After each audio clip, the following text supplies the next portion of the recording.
দুবাইয়ের সবচেয়ে বড় ট্যাক্সি কোম্পানি দুবাই ট্যাক্সি বাংলাদেশে এসেছে, তাদের সাথে আমাদের আলাপ আলোচনা।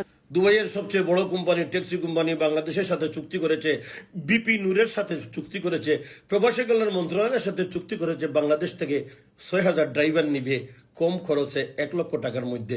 এই না, এইসব বলতে চান? আরে ভাই, আপনি কি জানেন? ওয়াল্লাহ মাফি মাফি, আপনি তো কিছুই জানেন না ভাই। এই চেয়ারে যে বসে আছেন, এই চেয়ারের মর্যাদা রক্ষা করার জন্য আপনাকে জানতে হবে। দেখেন, যখন G2G চুক্তি হয়, G2G আলোচনা হয়, সরকার টু সরকার যখন আলোচনা হয়, তখন সরকারি খরচে, সরকারি প্রশিক্ষণের মাধ্যমে প্রবাসীরা দেশের বাইরে যায়। এর আগের সরকার, বিগত আওয়ামী লীগ সরকার, জাপানে 162 জন পাঠিয়েছিল প্রশিক্ষণের মাধ্যমে। G2G, দুবাই ট্যাক্সি কোম্পানি একটা প্রাইভেট কোম্পানি, এদের চুক্তি আল আনাস ট্রাভেল এজেন্সির সাথে। ওই যাদের কাছ থেকে আপনারা গিফট নিয়েছেন, আল আনাস কোম্পানির কাছ থেকে, ট্রাভেলসের কাছ থেকে গিফট নেন নাই। এই চুক্তি তাদের, এই চুক্তি তো প্রবাসী কল্যাণ মন্ত্রণালয়ের না, এই চুক্তি সরকারের না।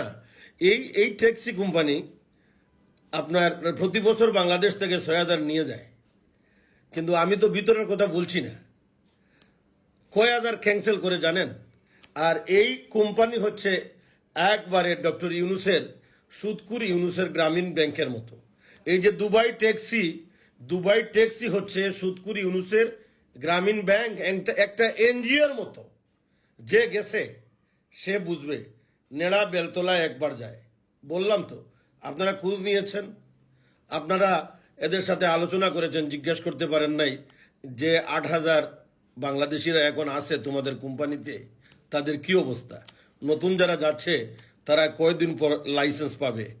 এরপরে 1 বছর 2 বছর, 1 বছর পরে লাইসেন্স পাবে, 2 বছরে বিভিন্ন আপনার মোখালিফা, বিভিন্ন ফাইন, বিভিন্ন পেনাল্টি, গাড়ির কোনো ত্রুটি, এই ধরনের অনেক কিছু হওয়ার পরে দুবাই ট্যাক্সিতে যারা যাচ্ছে বা যারা যাবে বা যারা আছে তাদের খবর নিছেন?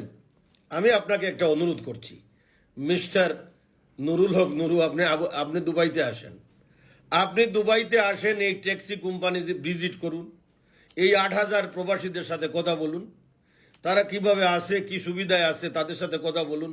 এরপরে এই ধরনের ভিডিও বানাবেন। এটা তো আপনার সাথে চুক্তি না,